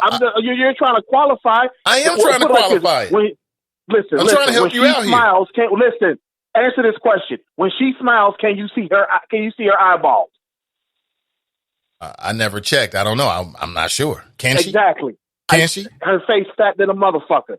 Now, she's fat, okay? And no disrespect, because there are some big, beautiful women out there. But she's not one of them. But she's not one of them, is what you're saying? No, she's not. No, she's not. No, she's not. So why isn't she a big, beautiful sister? Because her face is a train wreck. Because her face is a train wreck. No white woman that big has ever ascended in politics. They let a Spanish woman do it, Sotomayor. She's a Supreme Court justice. But look at the two white women that were Supreme Court justices. O'Connor and Ruth Bader Ginsburg, small, petite women. O'Connor got bigger as she got older, but she was never like, obese. Pay attention to the mind fucks they're giving us. I'm not really sure that matters, man, but go ahead. Okay. You can think that. Trust me, it does. It's just like Michael Jai White says about how we call each other B and N, less than human words. Yo, what's up, dog? How we refer to each other. It's a mind fuck. And lastly, Tracy Hunter. I mean, for Christ's sakes, baby, I see what she's talking about on this one, about how those cases that she was acquitted of, she shouldn't be charged court costs for. I get that part of it, but you done drug this thing out for so long. It's like you're becoming insufferable at this point. You rejected deals. That's you've always talked about that, especially when you were on commercial radio, how they box you in and make you take a deal for something you didn't do. Because you were scared to take it to trial because you didn't have the money to do it. Tracy Hunter dragged it out and shows exactly why brothers be doing that, taking deals, getting it over with, because you drag it out, the punishment's going to be even more harsh. Even though I don't believe it's supposed to happen like that, under the legal terms, it's not supposed to occur that way, but that's what happens every time. The punishment ends up being more harsh when you drag it out. And at this point, she's slightly become insufferable. But I do get what she's saying, and I agree with her. They should knock out those fines for those charges she was acquitted of. She's right. I agree with her, but right. Well, then she's right. I said that from the giddy up. She was right, and I agree with her. But at this point, she's just insufferable, and it's almost like nobody cares. And I'm tired of seeing Cecil Thomas ass everywhere. He's insufferable at this point. I think name me one major piece of legislation that he's tried to get passed through up there since his time. Are we just electing a black face that we're comfortable with, or are we electing somebody who gets shit done? That's all I'm asking. I don't, I emailed him. I emailed Cecil Thomas. I said, hey, when you guys do the sports betting legislation, hey, can I come up there and watch it, video it, document it, blah, blah, blah? I haven't heard shit. This was 2 months ago. I emailed this fool. So is that why you got a problem with him? Had he responded to your email, you'd be saying more favorable things. Okay, I get it. No, I would. Yeah, because he doesn't respond to his constituency. That's why. You can try and color him the nice guy all you want to. That's part of your job. Respond to your constituency. I'm asking for the rules of the whole thing about one specific measure that's going to come up at some point this year. He ain't yet to respond, him or none of his lackeys. Did anybody respond to you at all? That's all I'm saying. No. Did you reach out to Cecil or did you reach out to anybody else? I reached out. No, I take that back. Somebody did respond and was asking for my address. I'm like, I ain't giving you my damn address. Like that. I'm not telling you my address, but I'm in Cincinnati. He's the Cincinnati representative. How does this work? Oh, so somebody from his office did respond to you. Yes, and then they haven't responded a second time. Did you? So I'm not giving you my address. Just tell me how this situation works. That's all. You don't need to know where I live. I don't trust y'all. So you did get a response. Okay. A general with Nathan, they asking for my address. Why the fuck do you need to know my address? You're an Ohio State legislator. I'm an Ohioan. I asked you a question. What the fuck does my address need to be? Oh, you triggered. I'm not asking you to do anything in my district. You triggered by this, huh? Yeah, because you're protecting this clown. How am I protecting him? An old professional Negro. How am I protecting him? Somebody did respond. You're trying to protect these people. I'm not trying to protect them. I'm trying to get to the bottom of the story, man. First, you went all off because you said nobody could respond it. And you made a good nobody point. Has responded to the specific question. To your satisfaction. You didn't get a response to your satisfaction. First, you tried to say that nobody responded at all. Listen. I'm listening. First, you said that nobody responded at all. Right. I didn't challenge Nobody responded. Then you changed it and said, oh, yeah, I did get a response. I'm just following your lead. The response was, what is your address? Right. It was not to your satisfaction. What the hell does my address got to do anything? I'm an Ohioan. I'm asking a politician a question. Maybe he wanted to confirm what does my address have to do anything? I don't know. Maybe I have no idea. I'm not asking him to do anything in the district. I'm asking him, when are you guys going to vote on this? And is the general public allowed to be in there? Answer those questions. Mm-hmm. Don't come back with, where's my address? I don't trust you like that. Okay. That's all. Okay. Okay. Well, I'll holler at you, get somebody else's time, and I'll holler at you at a future moon. Oh! Thank you for the call. We'll go ahead and rack them. The Stacey Abrams stuff, I disagree with you. In terms of your personal issues with and experience with Cecil Thomas, I mean, that's between you and Cecil. He's your state senator, too. If you live inside of the Ohio Senate District 9, which is essentially all of Hamilton County, then you got every right to contact him. And I think that you should get a response. If you reach out via email, I believe you should get a response. It might be a general response. It might be a call you later, or it could be a direct, complete answer, but I think you should get a response. So when you said you didn't hear it all, I was like, oh man, that's troubling. You didn't hear nothing back? The story just keeps on changing with Fame. Then you said you got a response, but they were asking you about your address. I don't know. Maybe he wanted to send you some information. I don't know. But I wouldn't give up on it, though. I would call him and email him. And I've hit him up on Facebook. He's always told me to call him. He's on Facebook periodically. But in the 21st century, I mean, most folks are on Facebook all the time or some kind of social media. But it is what it is, man. That is your experience. Kermit writes, Nathan, have the link. Nathan, here's the link. FC Cincinnati gave Jeff Pastor, Amy Murray, and Eddie's and other city council members contribution money. FC owners and family members also gave $18,000 in campaign donations to 6 newly elected Cincinnati City Council members. Amy Murray got $4,800. Jeff Pastor got $4,200. PG Sittenfield got $3,800. David Mann got $2,600. Christopher Smitherman got $2,200. Yeah. And didn't all those individuals end up voting for the FC Cincinnati deal? I mean, to be honest with you, we gonna have to be, and by we, I'm talking about myself and all of media.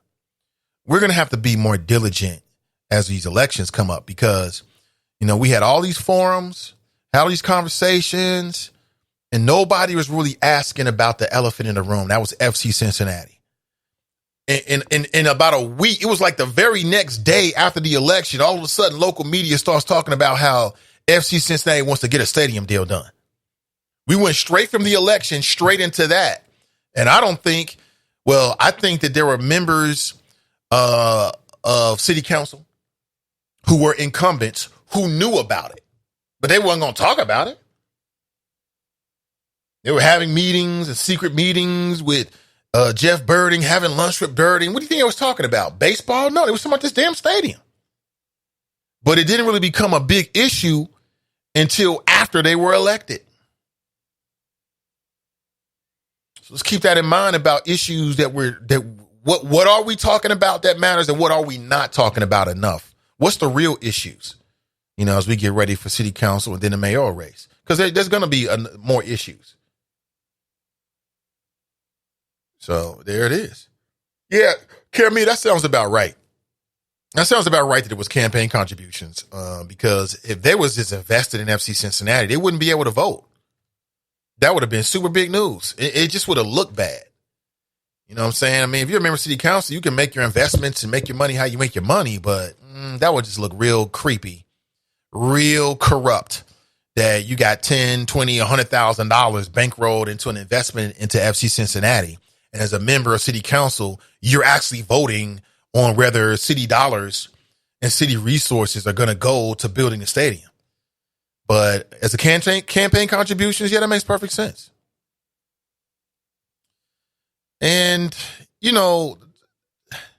I think what happens sometimes is that you've got members of city council that I think all these council people were already pro with the idea of FC Cincinnati on some levels. Does the campaign contribution help? Yeah. I mean, somebody drops $4,800 on your campaign, you're going to remember that. But is that necessarily solidifying your vote? I don't know if it really works that way. I think in some cases, kind of like, well, I was already leaning this way. You know what I'm saying? So it kind of works. And perhaps in other cases, it changes their mind. It shapes their opinion. Casper writes, say what you want. Stacey Abrams is the Lizzo of politics. There are some heavier black women out there, but they put the unattractive ones out front. Stacey Abrams, Naker, please. I mean, you're entitled to your personal opinion about Stacey Abrams. I think it's a mistake to view her efficacy, how effective she would be as a political representative based upon, your assessment of her body type.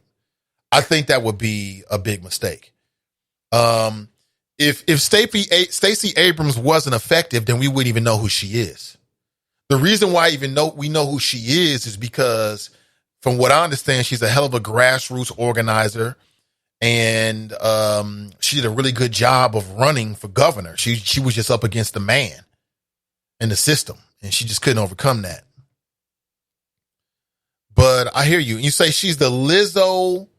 And by Lizzo, you mean she's just a big woman. Is that what you mean? I don't know about that. I feel like if you're going to call her the Lizzo of politics, then there've got to be more similarities than just, what you view as their body types. There's got to be some other characteristics, you know what I'm saying, that are similar to Stacey Abrams, other than just how much she weighs. You know what I'm saying? In my opinion. And then I see Lizzo. I think it's a bad comparison. I think it's a crude bad comparison because I just saw another video of Lizzo twerking in lingerie. So how does that compare to Stacey Abrams, who, by all accounts, is a woman with grace and intelligence? So I don't know. I challenge. I push back on that very strongly. I think you was just waiting to say something like Lizzo and try to say something slick. That's what I think. But let us move on. I want to play this audio clip for you. It's only 56 seconds long. I take that back. It's 37 seconds long. I don't know what I'm talking about. And already this video has gone viral. 5.3 million people have watched this. And this black woman is, I'm going to go on a ledge here and say she's a student at UVA. And she made an announcement that she is uncomfortable that there are too many white people in, I guess, their African-American Cultural Center.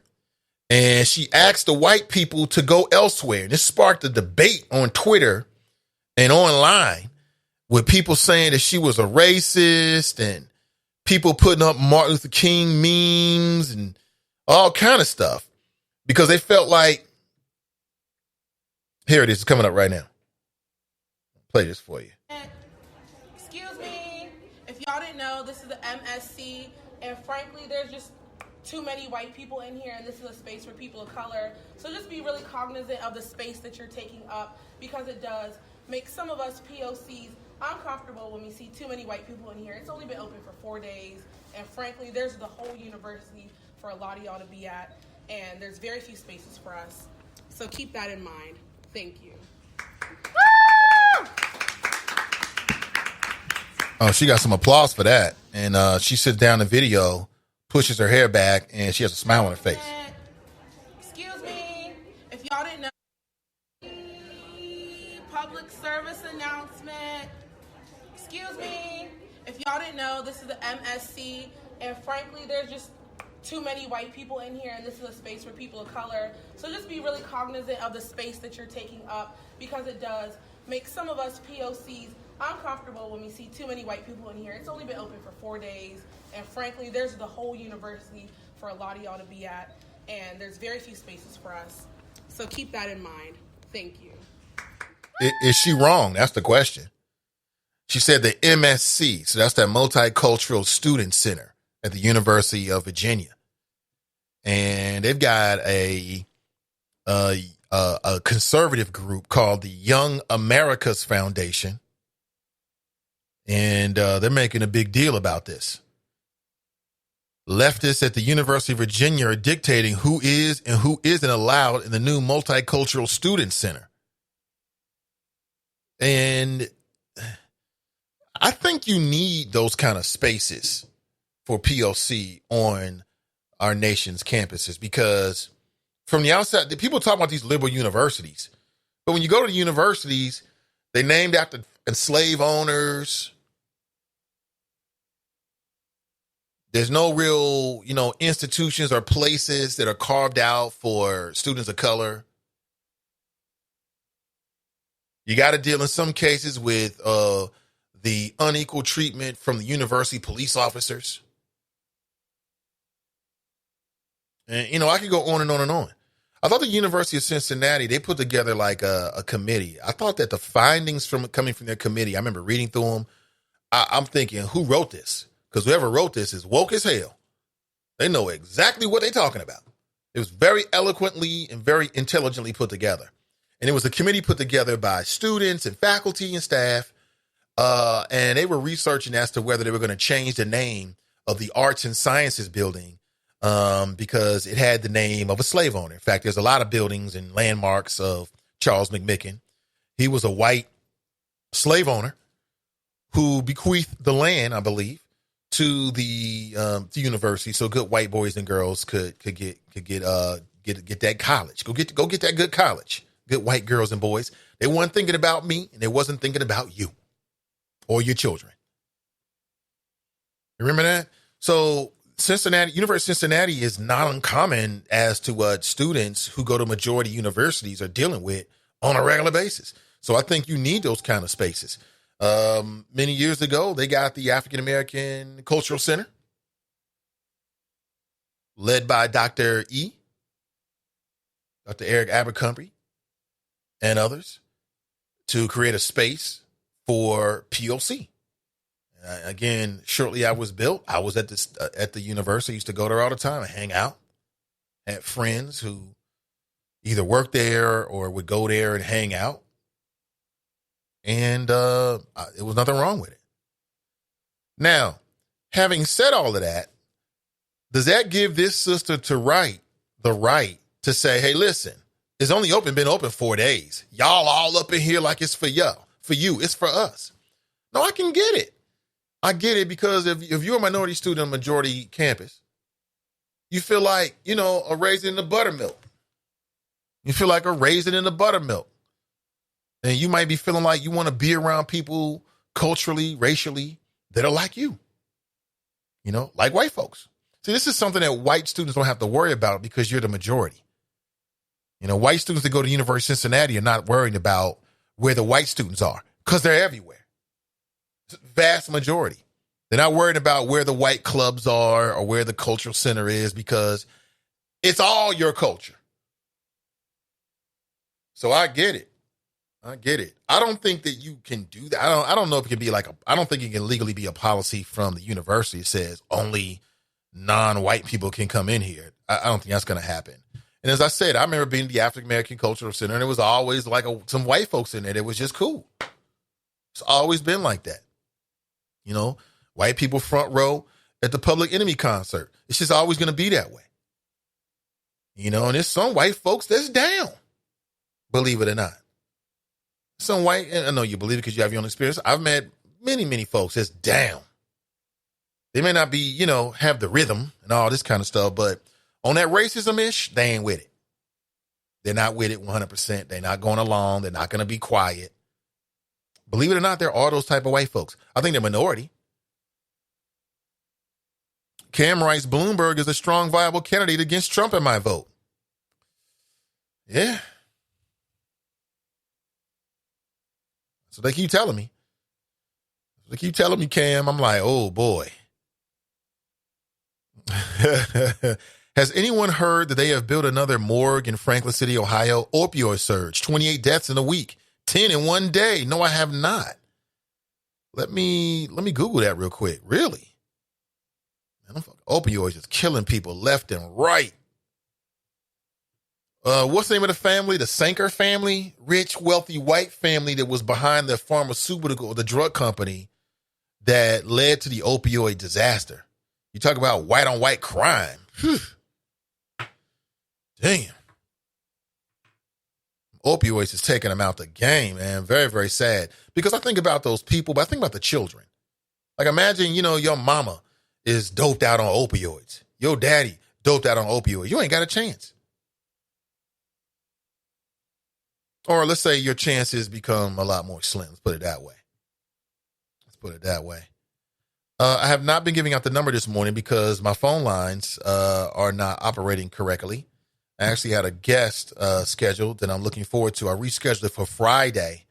And so we're going to talk about heart health tips, things that you can do to make sure that you don't follow in my footsteps, right? And having some kind of heart issues. All that stuff is preventable. It's 100% preventable if you're doing things and changing your diet and just being aware of it, unless you've got some kind of history of it in your family. Other than that, it's 100% preventable. So I see black folks that's really on Bloomberg, huh? Tracy writes, African American Cultural Center is different than Multicultural Center. I agree. See, Multicultural Center sounds like, hey, white folks, it's in for you. Hey, come on in. Yeah, I agree with you. Multicultural Center. It just goes to show you how that was a big move by Dr. E. I'm going to reach out to him and see if he can't come on and talk about the history behind that. I've heard him talk about it before. he used to do a class at the University of Cincinnati that a lot of people talked about. I never took the class. Always wanted to, but it just never lined up for me as I got deeper into my college years. And because that's different. African American Cultural Center. Like, it's for us. You know? And what was that? Going back to the 90s? That was big. And big. Brian Rice, they probably did that ish on purpose, knowing good and well what it's meant for. Tanika Rice, I think she wouldn't have came off better. I think she would have came off better if it was an African American Cultural Center. Yeah, because multicultural sounds, that ain't just black folks. That's everybody. That's different. I agree with you. But if she's feeling territorial, and I think her energy was not negative. You know, her energy was not negative. I think her energy was overall positive, but, you know, it just kind of, I'm not going to say it came out wrong, because I think she said exactly what she meant. It was a bit, let's say, controversial. But the spirit is that she's want to be around people like her. Nothing wrong with that. Brian writes, but they were taking up a majority of the space from what she was saying, right? What's up, Damon George? What's up, man? How you doing? It's been a minute. Tony writes, conflicted about this. I used to visit my brother at his campus in the 90s at Wittenberg, and they had a black cultural house called the Black House. Unfortunately, I didn't have one at my college. They didn't have one at my college at UTEP. So I understand the need to have a special atmosphere for POS, people of color. POC. To enjoy themselves culturally and congregate. On the other hand, her tact, I don't know. Like I said, I'm conflicted. Right. I think the spirit of what she was trying to do, there's nothing wrong with. Tact is a good word. You know, that felt a bit short. But at the same time, I mean, she said what she said and sat down. She wasn't coming through with an AK, you know, trying to spray. She wasn't, you know, going over to people, assaulting them or singling them out. She didn't call nobody the C word. Ends with racker, right? Rhymes with a word that sounds like racker. She didn't say nothing like that. She made her statement, controversial, you could say tactless, whatever, and she sat down. And that was it. It'll be interesting to see what happens.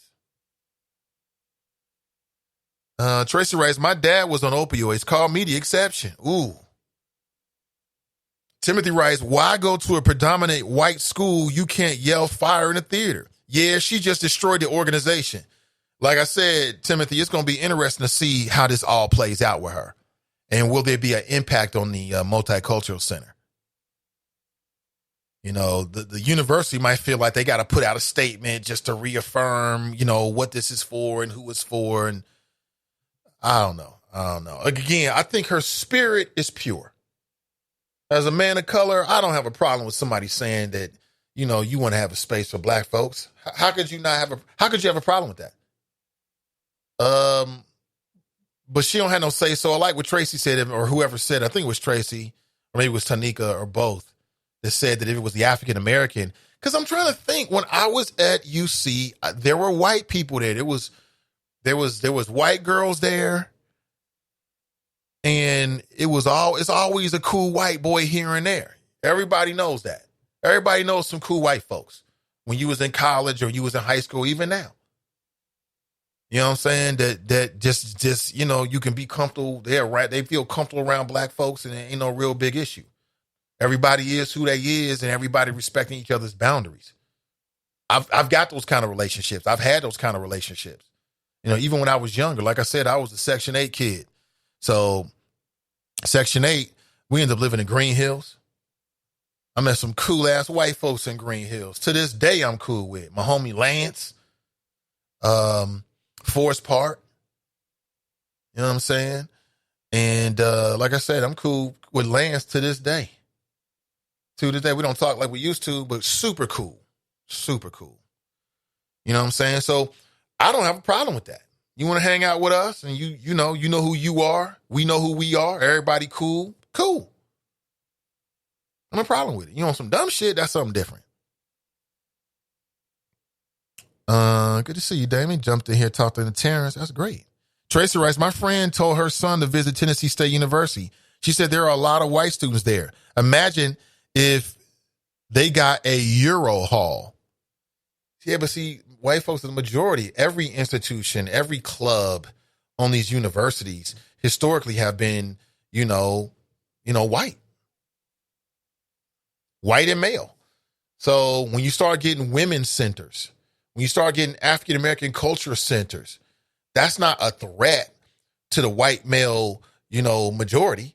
It's just saying they want to carve out a space just for these individuals. They got a women's center at the University of Cincinnati. I have no problem with that.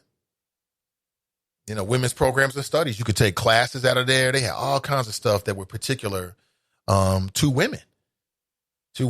Now, you could say it was particular to white women, and maybe you're right about that, because I remember being to university and black females had a problem with it. You know what I'm saying? But it's always going to be like that. It'll be interesting to see what happens. I'm going to follow this and keep my eyes on this story just to see what happens, or if anything happens with this sister. I wish her well. And, she says, only been 4 days. Y'all are all up in here. Yeah, give me a break. African-American studies, black studies, multicultural studies are all ploys by white colleges to get the black students and the federal dollars that came with Thomas, as well as drive down the HBCU enrollment of black students. Hashtag trust but verify. Well, if everything's equal and I go to a university and they've got these thriving spaces for people that look like me, they've got a certain cultural and political awareness and spaces where you can espouse that, that's going to be more attractive to me if everything is equal. You know what I'm saying? That does matter to incoming students, because these students don't want to go somewhere that's lily white, not just in terms of the student body, but the mentality. It's like you went through a portal to the 1960s, the 1950s. You might want to go to school in that nonsense, in that kind of environment. They don't want to do it. Man, like 10 years ago, man, you had these brothers and sisters at the University of Cincinnati raising some hell, a little bit of hell, because they were talking about the desperate treatment. They were talking about the difference between calling the university police and what happens, and white folks calling the police on them as students. I mean, they were talking about these issues at the University of Cincinnati 10 years ago. And so clearly there's a need for these spaces on these campuses if you want black students to come there. Why should they come? I mean, shit, you can just go to, what's the name of the store? I don't know. Pick a store where they do racial profiling if you want to do that. Nobody wants to be racially profiled on a university and you paying for it. I mean, we can just stay home for that. No, I don't. Tony writes, damn, Karamia, where'd that come from? Not sure. I'm a dark-skinned brother drop, pure Mandingo warrior. Okay. Keep that. Is that right? That's good to know. That's good to know. Glad you're here, brother. Hold on, let me catch up with your chat here. I don't want to miss any of them. Now, if you're wondering, Nate, why have you been taking phone calls? My phone lines are not 100%, and I just don't want to go through the hassle of dropping your phone call and things like that. Now, we did get a couple of phone calls in already, and they were successful. I appreciate it, but at this point, I'm just going to finish the show giving you flows, and we'll be back at 100% tomorrow. Thank God I attended a HBCU. It was black on black on black. It's a beautiful thing. Nothing wrong with that. That's why people go to HBCUs, because they want that experience. Looking back, I wish I had gone to the HBCU. Just to have that connection, meeting brothers and sisters from all over the globe. Tracy writes, what does multicultural mean? Well, intellectually, just kind of looking at it, it was probably, and again, I'm spitballing here because I don't have any insight, Tracy, but it sounds like it was a compromise. Because I'm sure the black folks down there wanted the African American Resource Center or the Black Resource Center, something like that. And maybe the university said, you know what, we'll meet you at multicultural. So I don't know what multicultural means because aren't all of the different spaces multicultural by pure definition? Like, that's why I say it sounds like a compromise to me. Drop Rice multicultural, a.k.a. black only. That's not what I wouldn't read multicultural as black only. I wouldn't read it that way. I read it as a compromise. Like, you know what? We'll see you at least 20% of the way, and we'll call it the Multicultural Center. How about that? We don't like it. What is all you going to get? Okay.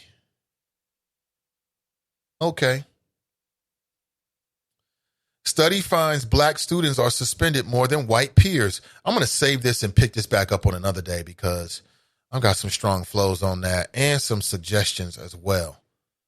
One of you heads up, and we'll talk more about it tomorrow perhaps should I say. And that is, you got the big Arizona debate. The Democrats are going to be debating one another. And for the first time, Bloomberg is going to be on the stage. I can't wait to see that. I'll tell you one thing that's kind of flying under the radar screen in my last 12 minutes here on the show. I'll bring this up. And that is the case of Tavis Smiley. His sexual misconduct trial started this week. Remember Tavis Smiley? Tavis Smiley, man, was that dude for a little bit. Until he started criticizing Obama, and then black people completely abandoned him. Completely. Don't be talking about Obama. And Tavis Smiley got himself in hot water because he started dating people that was on his show.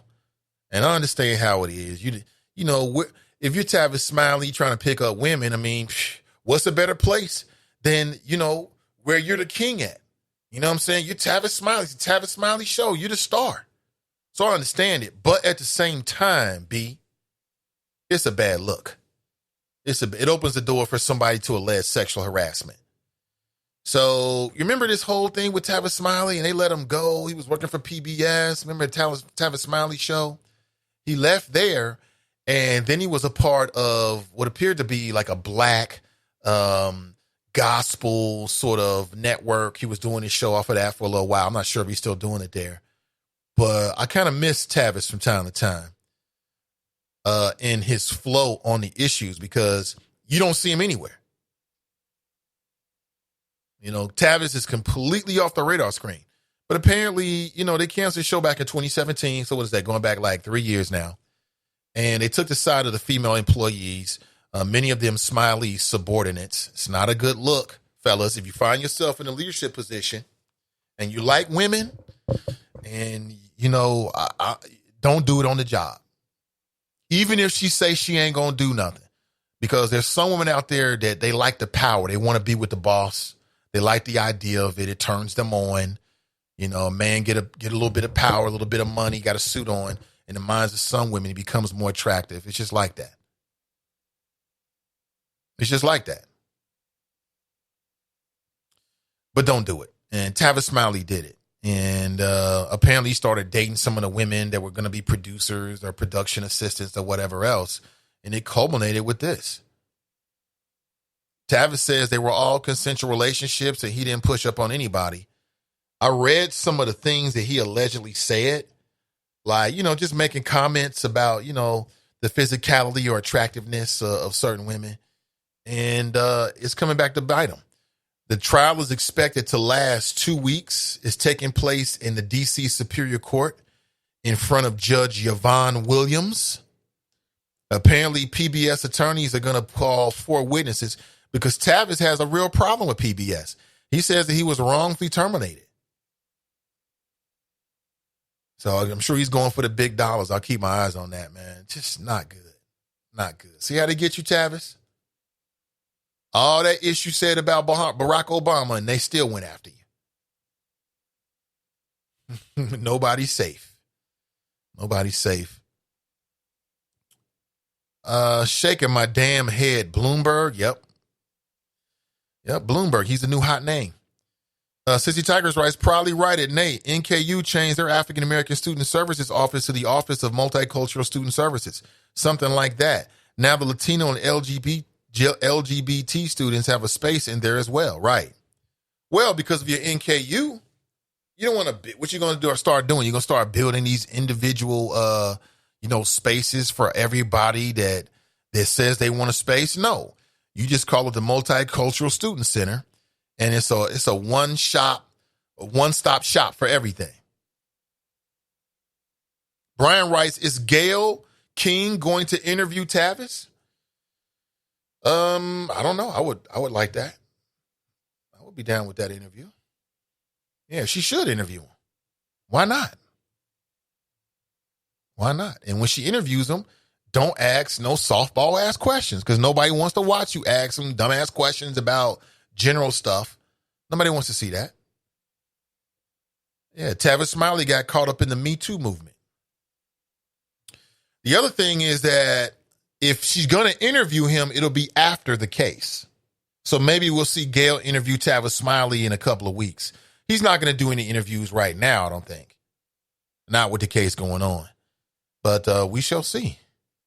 We shall see.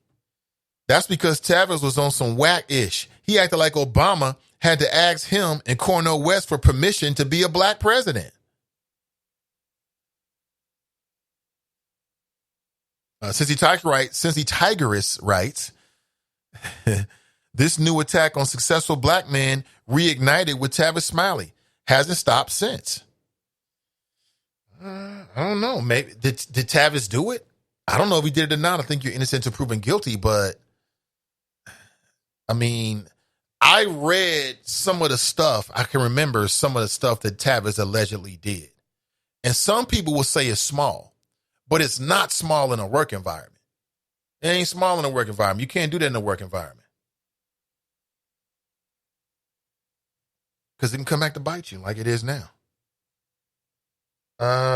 Jackie writes, karma for Travis. You say karma for Tavis? People are never going to let Tavis live that down. And to be honest with you, I always thought that Tavis was right. You know, all he was saying is that let's hold Obama to some kind of standard and come up with an agenda and talk about things specific to the African-American community. That's all he was saying. That's all he was saying. All he was saying is that instead of just saying, we're going to vote for him anyway, but instead of just being just open door, come in, do whatever you want to do, at least let's hold him accountable and ask him some questions that's particular to our experience. And people went crazy about that. That's because people was in love with Obama when he first got in. Man, listen, if you want to get cussed out on the radio, if you want people to call in and give you the business, then say something negative about Barack Obama and see what happened. You ain't allowed to do that. Black people was not having it. They were not having it. They was furious. And they were already dealing with a lot of criticism coming from the Republican Party and these right-wing talk show hosts in Cincinnati and around the globe. It was already sick to death because of that. And to hear Tavis and Cornel West criticizing Obama, it was just too much for too many black people. It was just too much. To me, they were just asking questions that should have been asked. Come with the territory. I mean, you want to run for office? All right, let me play a clip here before we leave out, because I told you tomorrow it's going to be a big day in terms of political watching. If you're in that kind of thing, Bloomberg is going to be on the debate stage with the other Democrats for the first time. I'm expecting fireworks. Shout out to Omar. He posted this inside the Friends page, and I find it to be interesting. Let's check this out. Bloomberg created the crisis in criminal justice in the black community. It is absolutely wrong. I was there when that crime bill was signed.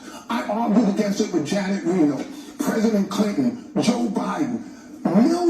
Millions of Americans were placed in jails because of that failed act.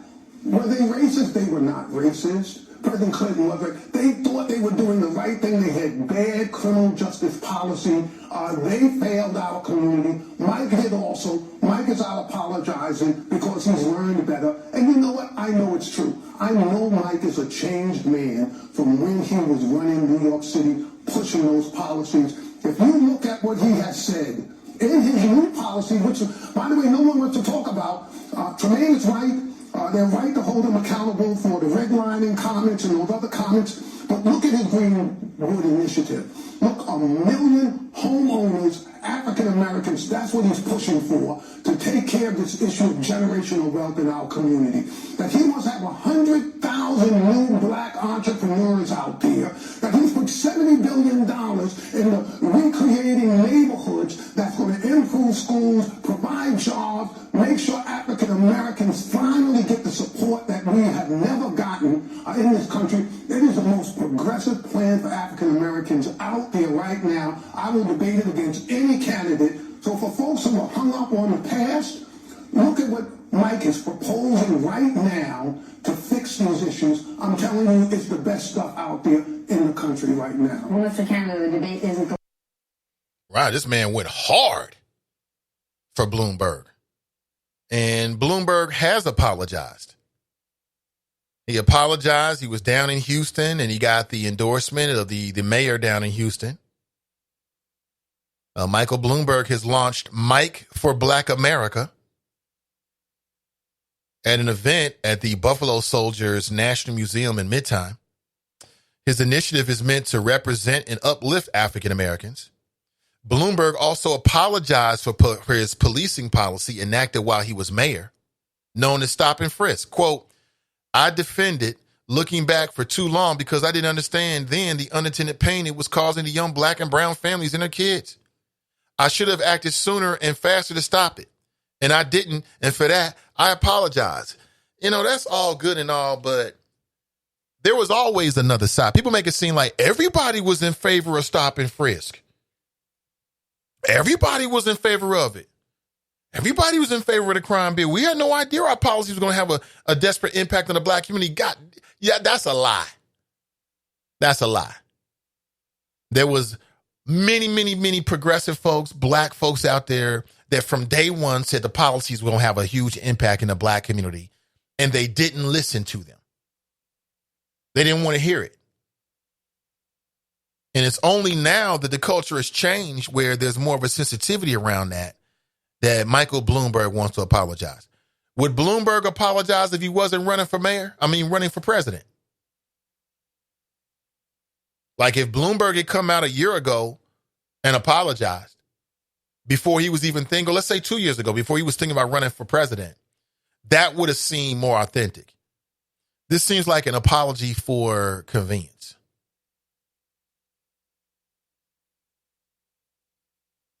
And there are recordings from 2015, less than 5 years ago, where Bloomberg is defending his stop and frisk policy. Mayor Sylvester Turner announced his support for Bloomberg because of his willingness to apologize for stop and frisk. That's the mayor of Houston, Sylvester Turner. Who is an African-American, as I understand it. He is Bloomberg's African-American over there. So he says that Bloomberg has the most progressive policies. He may well. It'll always be the Black House to me, Clue. Good times. When the name change happened. Sissy Tigers writes, they were right. Why can't black people criticize Obama? I've never understood that. Right. They were right. Yeah. People keep talking. Tavish was right, and so were Cornel West. And we didn't listen to him, and it is what it is. Clue Magic writes, I want to say in the last 15 to 10 years. Oh, okay, they're talking about something else. Sissy Tigers writes, change my ass. These racist, biased politicians change as their ambitions change. That's it. Aren't we tired of hearing apologies? Hell yeah. Ray writes, is Bloomberg part of the private prison clan? He certainly might well be. But that was a brother. That was a black man who was stumping hard for Bloomberg. He was going hard. Wait a minute, I'll defend his record over anybody, he said. Over anybody? Really? That's what we doing?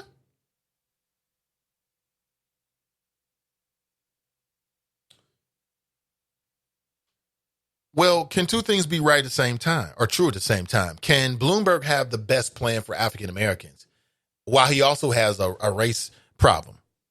Is that even possible? Who's the real Mike Bloomberg? Would the real Mike Bloomberg please stand up? Please stand up. Is the real Mike Bloomberg the guy that's out there trying to get the Democrat nomination today? Or is the guy who we heard in the tapes talking about how, all you got to do is zero copy this description and send to all police, African-American, 18 to 35, male. Boom, there it is. Same guy who said that we're spending too much time, chasing down white folks. We need to focus on the minorities. But inside of 5 years, he's completely changed. He's a new man. Don't bring up that old stuff. People want to bring up old stuff. Old stuff was just 5 years ago. It's not that old. It's not that old. Oh, my gosh. Man, it's going to be a very interesting Democrat primary. It's going to be very interesting. It says a lot that there's so many Democrat challengers or candidates that's got a troubled history, we'll say it, with black folks, with African Americans. We'll put it that way to be really, really nice about it. A troubled history. I read something that was quite interesting in the Cincinnati Enquirer this morning, and they were talking about the Hamilton County Commissioner's race. Of course, you've got 3 women who are running to fill Todd Pertoon's spot: Alicia Reese, Connie Pillage, and Kelly Prather. We've already spoken with Kelly Prather on this particular race. Hopefully I can catch up with her again. And I'll be talking with Alicia Reese and and Connie Pillage, hopefully very soon. And this particular article is in the Cincinnati.com, written by Scott Wortman. And he talks about the money that they have raised. And I think that since announcing, it looks like Alicia Reese has raised more money. I think Alicia Reese has like 60 grand, something like that. But she's raised more in the time span than Connie Pillage has, and also Kelly Prather. Connie Pillage has a big old amount of money because she was running for governor, and she decided to step out. I think that was Cordray. Remember Cordray? He was a terrible candidate from jump. Terrible candidate. Who's raising the most money? See, in the last quarter, Reese has raised $69,000 compared to Connie Pillage, $17,000. That says something. To me, that says something. Even though Connie Pillage has she got $560,000 in her campaign war chest, it still says something that in this last quarter, that Reese has raised a lot more money than she has. The last sentence reads, Prather hasn't raised a dime as of the most recent report, January 31st. So let's say he's right about that. It seems like the momentum in terms of currently right now is behind Reese in terms of fundraising. But with $500,000 more than Reese has, Connie Pillage is going to be able to project herself all over Hamilton County in a way that unless Reese is able to raise more money, she just won't be able to. Is that going to make a difference? Who is Connie Pillage? What is Connie Pillage all about? What does she stand for? Is she aware of what's going on, the issues particular to the black community? Does she have a history? Rolling out? Okay. Right. Right, I'll catch up with you. It's the wifey rolling out.